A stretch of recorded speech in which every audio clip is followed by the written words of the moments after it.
엑셀을 밟으면 시속 300km가 나오는 차를 사고 싶은 사람이 있었습니다.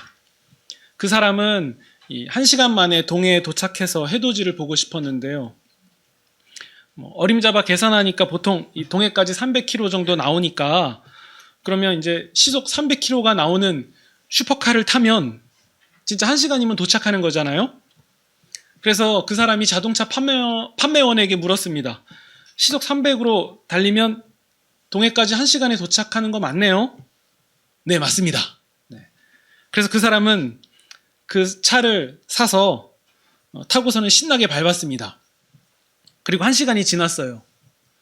근데 바다가 안 보이는 거예요. 그래서 자동차 판매원에게 전화를 걸어서 물어봤습니다. 1시간을 열심히 달렸는데 바다가 안 보이더라고요.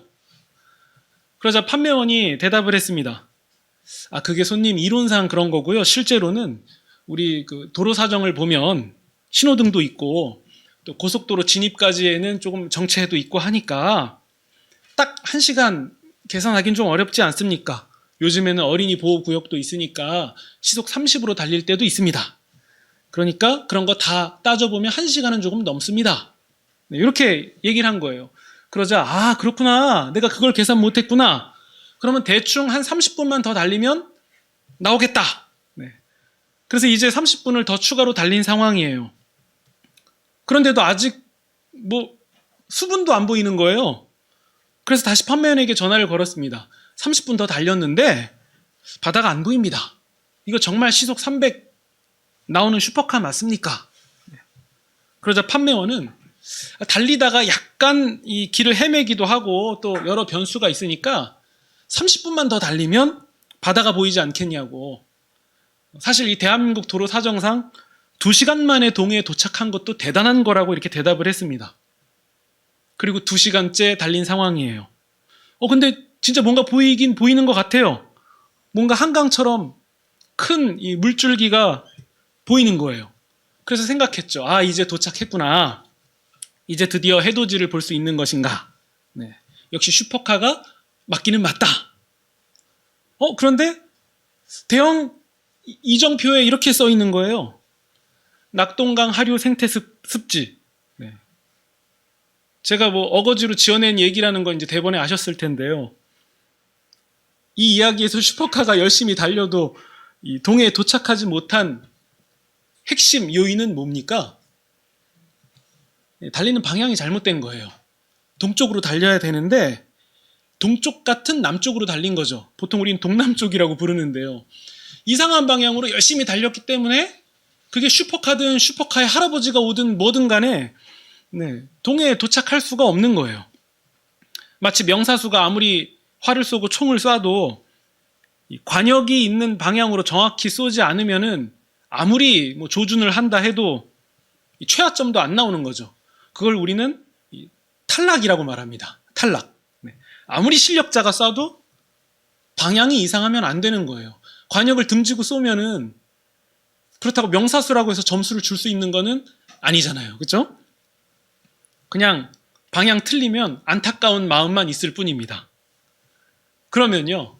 제가 이제 이런 엉뚱한 얘기를 늘어놓은 이유는 뭐냐면요. 우리가 이 생각을 한번 해보자는 거예요. 믿음도 방향이 있지 않을까요? 우리가 신앙생활을 하고 우리가 오늘 이렇게 주일 예배를 드리고 우리가 오랜 시간 동안 신앙이라는 틀 안에서 믿음을 가지고 자라가는 이것도 어떤 방향이 있지 않냐는 거예요. 물론 우리는 한 가지의 말씀을 알고 있어요. 그리스도에게까지 이르는, 그리스도의 장성한 분량에 이르는 것이 믿음의 목표다. 근데 그것은 우리에게 익숙하게 다가오는 구절인 건 맞는데 그게 구체적으로 어떤 의미인지를 물어본다면 그건 조금 애매해요. 그냥 막연하게 그리스도를 향하여 자란다라는 말이 좋은 어감이라는 건 알겠는데 어떤 막연한 좋은 느낌인 건 알겠는데 구체적으로 뭡니까? 라고 물어보면 그건 좀 애매한 부분이 있어요. 네. 우리가 성탄절과 연말을 보내면서 잠깐 다른 본문을 좀 살펴봤는데요. 그래서 우리가 흐름이 조금 끊겼을 수는 있지만 다시 상기시켜드리면 우리는 출애굽기를 보고 있었습니다. 지금은 20장 10계명을 이어서 보고 있는데요. 우리 3절 보시면 1계명이 나왔죠. 하나님 외에 다른 신을 두지 말라. 4절 보시면 우상을 만들지 말아라. 이게 2계명이죠. 3계명 7절에 나옵니다. 여호와의 이름을 망령되게 부르지 마라. 8절에 보시면 안식일을 기억하여 거룩하게 지켜라. 1, 2, 3, 4계명이 다 나왔어요. 우리는 출애굽기의 이 배경과 맥락을 이해하면서 10계명을 받기 때문에 마치 이 10계명을 그 당시 받았던 사람의 입장에서 이해하려고 노력했어요. 보통 그냥 글자만 보면 하나님은 우상을 싫어하신대. 그러니까 다른 신을 섬기면 안 돼. 하나님은 우상을 싫어하니까 우상을 만들지 마. 그냥 이렇게 글자대로 배우기 쉬운데 우리는 맥락을 보고 이해했죠. 다른 신을 섬기지 말라라는 것은 다른 신을 두지 말라는 것은 단순히 다른 신만 두지 말라라는 얘기가 아니었던 거예요. 그 안에는 그 계명을 받는 대상이 누구인가? 너희는 누구냐? 이 개념이 그 안에 담겨 있었던 거예요. 안식일도 마찬가지예요. 어떤 한 날을 정해서 예배의 날로 빠지지 마. 오늘날로 얘기하면 예배당에 빠지지 말고 가야 돼 라는 것으로 이해했는데요. 단순히 그 정도가 아니었던 거죠. 더 깊은 의미가 담겨 있습니다. 애굽의 노예로 살아온 히브리인들을 하나님이 구출해 내시면서 하나님이 10가지 재앙을 일으키시죠. 그전에요. 출애굽기 12장 12절에 보면 이런 구절이 나옵니다. 애굽의 모든 신을 내가 심판하리라. 나는 여호와다. 그러니까 하나님은 히브리 노예들을 구출하시기 전에 애굽의 모든 신을 심판하시고서는 건져내십니다. 그리고 홍해를 지나가게 하시죠. 그건 어떤 의미죠? 이제 애굽 땅에서 노예로 살던 너희의 옛 자아는 끝났다. 죽었다. 이제는 홍해를 지나가면서 너희는 새로운 사람이다. 과거에 대하여서는 죽었고 이제 하나님에 대하여서는 산 사람들이다. 이 의미를 가지고 홍해를 지나간 거예요. 그리고 하나님이 말씀하시는 거죠. 이제 더 이상 다른 신은 없다. 다른 신을 섬길 이유도 없다. 우상을 만들 필요도 없다. 왜죠? 너희가 홍해를 지나서 나온 너희가 하나님의 형상이고 하나님의 우상들이다. 이제 너희가 해를 보고 빌 이유가, 달을 보고 빌 이유가 없다. 너희가 하나님의 형상이고 너희가 서로를 섬길 때 하나님을 섬기는 것이다. 심지어 하나님의 이름을 가지고도 서로에게 군림하지 마라. 그거는 애굽에 있는 바로왕이 했던 짓이다. 그럼 너희는 누구냐?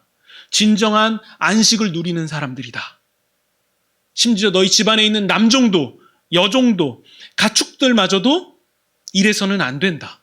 하나님이 본래 만드신 하나님의 형상들은 참된 평안과 안식을 누리는 존재들이다. 이것이 인간을 함부로 조종하고 군림해야 하는 것이 당연했던 그 시대에 주어졌던 말씀이에요. 인간은 하나님의 형상이다. 너의 눈으로 볼 때 노예처럼 보이는 노예인 그 사람도 하나님이 지으신 하나님의 창조물이자 하나님의 형상이다. 어느 누구도 눈에 보이는 대로, 내가 가진 대로, 힘 있는 대로 상대방을 함부로 할 수 없다. 하나님의 형상이다. 하나님이 받으시는 거다. 이것이 십계명의 얘기였던 거죠. 네. 이 맥락을 받아서 이제 우리가 읽은 본문을 보셔야 돼요. 5계명입니다. 내 부모를 공경하라. 네. 이제 이게 의미심장하게 다가오셔야 돼요. 그냥 어버이 주일에 나누는 내 부모를 공경하라, 부모님께 잘하십시오 정도가 아니에요. 물론 그 의미가 있죠. 근데 그보다 훨씬 더 깊은 내용이에요. 그러면 이렇게 질문하면 대답이 될 것 같아요. 그 하나님의 형상, 하나님의 백성인 자들이 하나님의 형상으로 대해야 되는 첫 번째 관문은 누굽니까? 부모예요. 네, 부모입니다. 우리 개신교가 오해받는 것 중에 하나가 뭐냐면요. 제사를 안 지내니까 저 사람들은 부모와 조상에 대한 예를 다 하지 않는다. 네. 이런 오해를 많이 받았거든요. 사회적인 시선으로 볼 때에는 충분히 그렇게 보일만 합니다. 하지만 그런 개념이 아니죠. 고인이 된 부모와 혹은 조부모를 여전히 이승을 다니면서 이 제사밥을 기다리는 한 많은 어떤 영혼으로 보지 않기 때문이에요. 귀신으로 여기지 않는 거죠. 제사상을 차리면 정말 와서 푸짐하게 드시고 가신다? 그건 남아있는 사람들의 염원일 뿐이지 실제로 그런 일이 일어나지 않습니다. 만약 그게 실제라면 왜 제삿날에만 그렇게 하십니까? 매 끼마다 빈자리를 놓고 거기에 공깃밥과 고깃국이랑 다 준비해서 매 끼마다 놔야지 그게 정성 아닙니까? 그러면은 한 날만 드시고 나머지 날은 쫄쫄 굶으시다가 혹은 다른 데 들려서 음식 남은 거 있으면 드시다가 그날에 와서 푸짐한 음식 드시고 그런 거예요? 그게 진짜라면 매 끼마다 차리셔야죠. 항상 음식이 끊어지지 않게 해야죠. 근데 그게 아니라는 거예요. 그게 아닙니다. 우리는 고인을 귀신 취급하는 사람들이 아닙니다.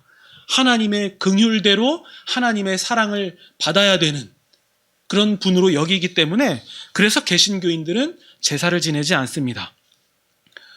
개신교인들이 부모와 조상에게 소홀히 하는 사람들로 여겨진다면 그건 오해 중에 오해죠.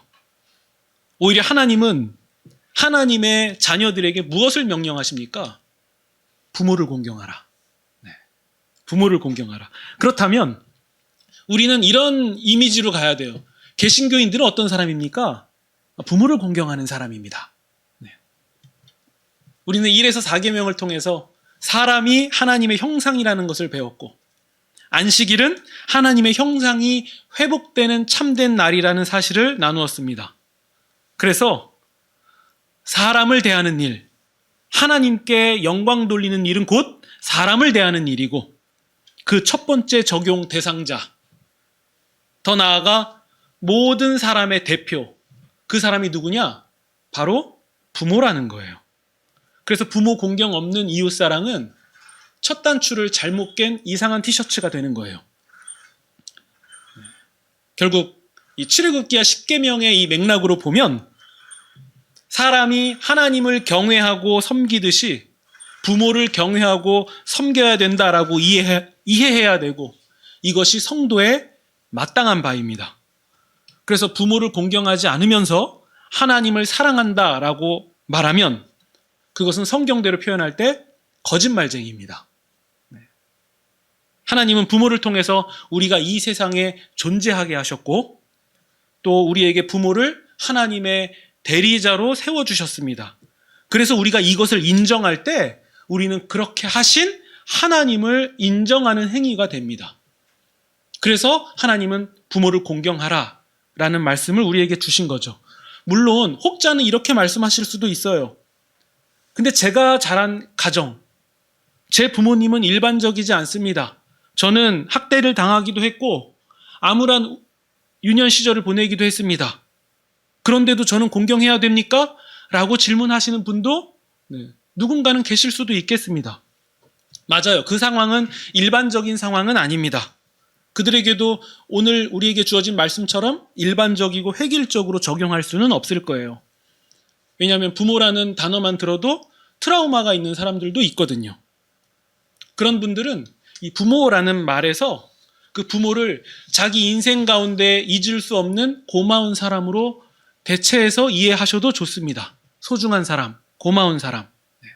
왜냐하면 부모를 공경하라라는 그 말씀은 부모만 공경하라는 게 아니라 부모를 시작으로 나아가서 모든 사람을 공경하고 대우하라라는 말씀으로 가기 때문이에요. 네. 그래서 이 부모를 공경하는 자들에게 주어지는 약속은 뭡니까? 네, 우리 본문에 나오죠. 12절 끝부분입니다. 여호와가 너에게 준 땅에서 너의 생명이 길리라. 네. 이 말씀은 단순히 장수한다라는 이 글자 그대로의 말씀은 아닙니다. 그렇게 부모를 공경하는 사람들이 모여있는 공동체와 마을, 사회는 생명력이 풍성하고 생명의 기운이 넘친다라는 그런 복의 선언입니다. 그리고 이어서 어떤 계명이 나와요? 살인하지 말라, 간음하지 말라. 여러분 이것도 마찬가지입니다. 정말 이 살인만 안 하면 되고 간음만 안 하면 됩니까? 그렇게 했다고 우리는 십계명을 다 지켰어라고 말할 수 없는 것 우린 잘 알고 있죠. 우린 살인하지 말라, 간음하지 말라라는 계명 속에서 하나님의 마음을 읽어낼 수 있는 거예요. 살인하지 말라, 간음하지 말라라는 말씀에 사람을 괴롭히지 말라라는 개념은 포함됩니까? 안 됩니까? 되죠. 사람을 따돌리지 말라라는 개념은 포함됩니까? 안 됩니까? 네, 됩니다. 사람을 무시하지 말라라는 개념이 포함됩니까? 안 됩니까? 네, 돼요. 인터넷에 유명인들이나 연예인들에게 악플 달지 말아라. 포함됩니까? 안 됩니까? 돼요. 그 악플 달면 살인하지 말라. 그 계명 어기는 거예요. 네. 예수님은 이렇게 말씀하셨죠. 너희가 살인하지 말라라는 계명을 들었냐? 나는 너희에게 이르노니 형제에 대하여 노하는 자마다 심판을 받게 되고 형제에 대하여 라가, 그러니까 바보 혹은 미련한 사람 이렇게 욕하는 사람은 공회에 잡혀가게 되고 미련한 놈이라고 하는 자는 지옥불에 들어가게 되리라. 정말 그렇게 됩니까? 형제에게 욕하면 지옥불 들어가요? 물론 그렇진 않아요. 예수님이 굉장히 과장해서 말씀하시는 거예요. 그만큼 쉽게 넘어가지 말라는 거죠. 네. 간음도 마찬가지예요. 예수님이 이렇게 말씀하셨습니다. 간음하지 말라라는 계명을 너희가 들었냐? 나는 너희에게 이르노니 음욕을 품고 이성을 보는 자마다 마음에 이미 간음하였다. 네. 그 마음에 음욕만 품어도 간음한 자에 여겨진다는 거예요. 그러니까 하나님은 살인하지 말라, 간음하지 말라라는 그 말에, 그 계명에 사람을 사람답게 대하는 모든 생각과 태도를 다 담아서 전해주신 거예요. 이어서 나오는 계명도 마찬가지예요. 왜 도둑질하지 말아야 됩니까? 왜 이웃에 대하여서 거짓 증언을 하면 안 되죠? 왜 이웃의 집에 있는 아내와 집과 남종과 여종과 소와 나귀를 비롯한 모든 소유를 탐내면 안 됩니까? 그런 것들이 바로 하나님의 형상을 하나님 형상답게 대하는 행동이기 때문에 그래요. 그래서 우리는 십계명을 볼 때 십계명에 담겨있는 정신을 읽어낼 수 있고 그 정신을 통해서 우리 삶에서 어떻게 적용할 수 있는지를 고민하고 탁월하게 적용할 수 있는 거예요. 힘없고 어려운 사람들을 그냥 지나가지 않는 것. 네. 내가 과시할 수 있고 나의 힘을 뽐낼 수 있는 사람 앞에서 그렇게 하지 않는 것. 그게 십계명의 정신과 부합하는 겁니다. 그러면 왜 우리는 사람을 하나님의 형상으로 대해야 하죠? 그것이 하나님이 인정하신 예배이기 때문이에요. 하나님이 영광 받으시는 길이기 때문이에요. 그래서 우리는 그렇게 하는 겁니다. 즉, 이게 부모로부터 시작해서 이웃으로 규정되는 모든 사람에게까지 사람을 사람답게 하는 것, 사람을 하나님 형상답게 대하는 것, 그게 바로 십계명이죠. 그 당시 시대에서 이해하시면 좋겠어요. 노예는 그냥 생명도 아닙니다. 죽여도 돼요. 마음대로 부릴 수 있는 그런 상황 속에서, 그런 시대 속에서, 철저한 약육강식 사회 속에서 그러면 안 된다고. 사람은 하나님의 형상이라고. 내가 봐도 저런 사람은 사람 구실이나 할 수 있겠어 라고 여기는 그 사람마저도 아니다. 하나님의 형상이다. 그 사람의 모습 속에서 하나님을 볼 수 있다라는 그 놀라운 진리가 주어진 거예요. 오늘날도 여전히 유효합니다. 이게 우리가 받은 십계명이죠. 사람은 그런 겁니다. 사람 위에 어떠한 우상도 신도 세울 수 없다. 하나님 다음이 바로 사람이다. 그게 사람이에요. 이 말씀은 그냥 하나님이 가볍게 주신 게 아니라 얼마나 준엄하게 선포된 것인지가 배경에서 나와요. 18절 보시면요. 온 백성은 우레와 번개와 나팔 소리와 산의 자욱한 연기를 멀리 바라보고 두려워 떨며 19절 백성들이 모세에게 말합니다. 모세 당신이 우리에게 말해 주십시오. 우리가 잘 듣겠습니다. 당신이 전달해서 얘기해 주세요. 우리가 하나님의 음성을 직접 들으면 우리가 죽을 거예요.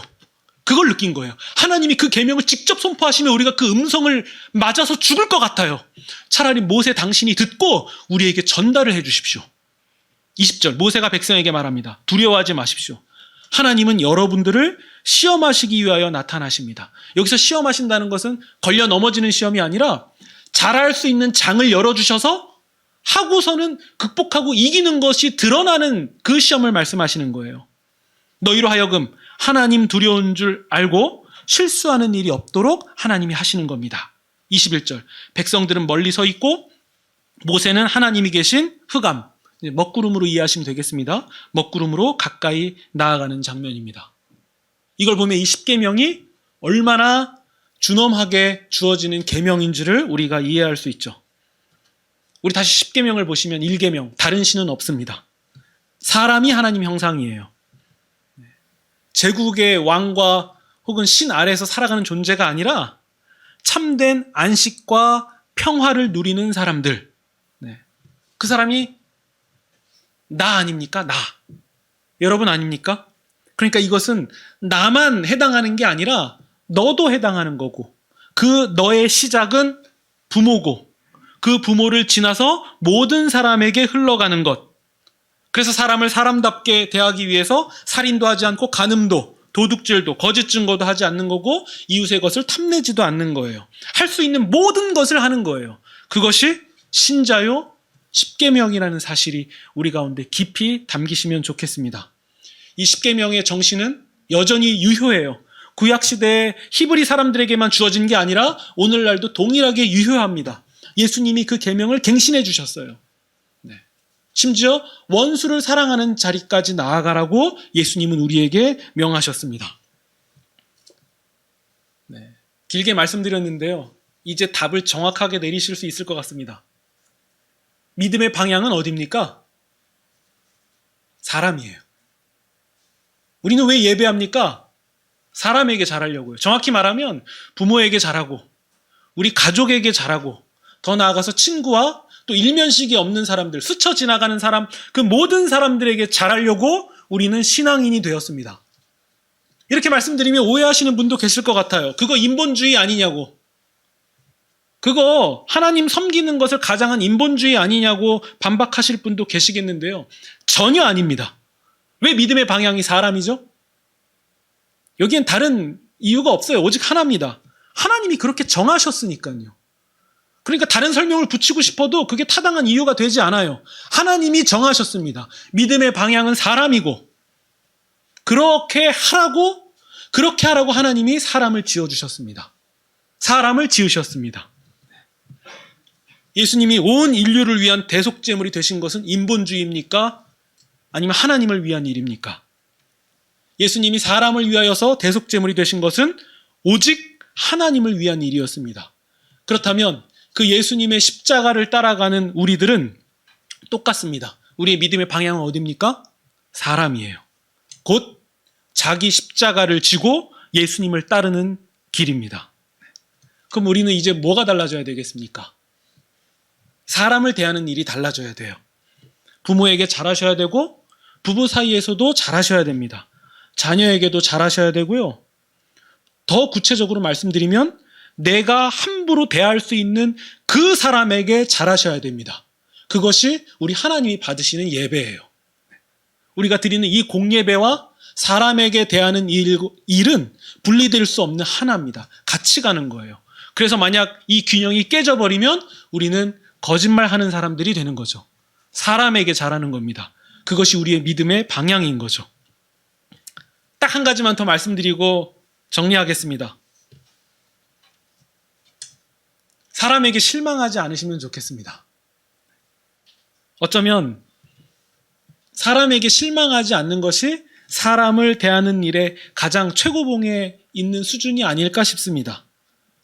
그 사람의 연약함과 한계, 부족함, 심지어 얄미운 행위까지도 미워하지 않는 거예요. 실망하지 않는 거예요. 저 사람은 그럴 수 있다. 저 사람은 잘 모르고 그러는 거다. 저게 왜 무례한지를 모르고 저렇게 하는 거야. 이 단계까지 나아가시면 좋겠습니다. 우리 자녀 키울 때 보시면 그러잖아요. 속을 다 긁어놓는데도 결국에 그걸이라고 하니까 좀 이상하네요. 그걸 용납하잖아요. 왜죠? 다른 사람이 그렇게 하면은 다시는 안 볼 건데 사랑하니까 용납하는 거예요. 그게 괜찮아지는 거죠. 그렇다면 사랑은 감정이 아닙니다. 사랑은 오래 참는 거예요. 모든 것을 참고, 모든 것을 믿고, 모든 것을 바라고, 모든 것을 견디는 겁니다. 그래서 그 사람의 무례함을 견딜 수 있고, 그 사람의 교양 없음을 참고, 믿고 바라는 거예요. 세상이 대응하듯이 똑같이 대응하지 않고 세상과 다르게 반응하기를 결정하는 거예요. 저럴 수도 있다. 저 사람은 저럴 수도 있다. 하나님이 정해주신 믿음의 방향은 어디입니까? 사람이에요. 사람입니다. 우리가 예배하고 찬양하고 기도하는 이유? 사람이에요. 사람에게 잘하려고 하는 거예요.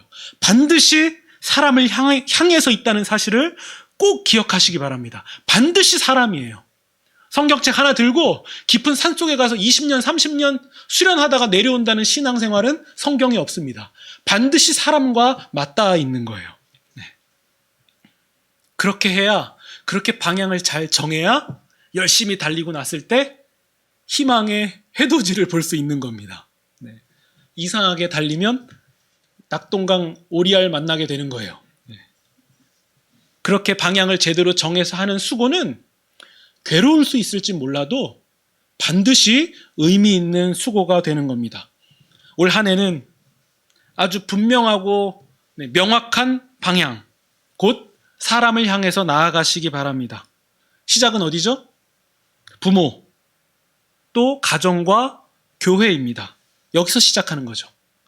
또 개인적인 소망과 계획, 또 우리의 연약함과 한계마저도 우리와 함께 하시는 하나님을 기억하시면서 그저 매일매일 감격과 감탄밖에 할 수 없는 그런 한 해가 되시기를 우리 구주 예수님의 이름으로 축원드립니다.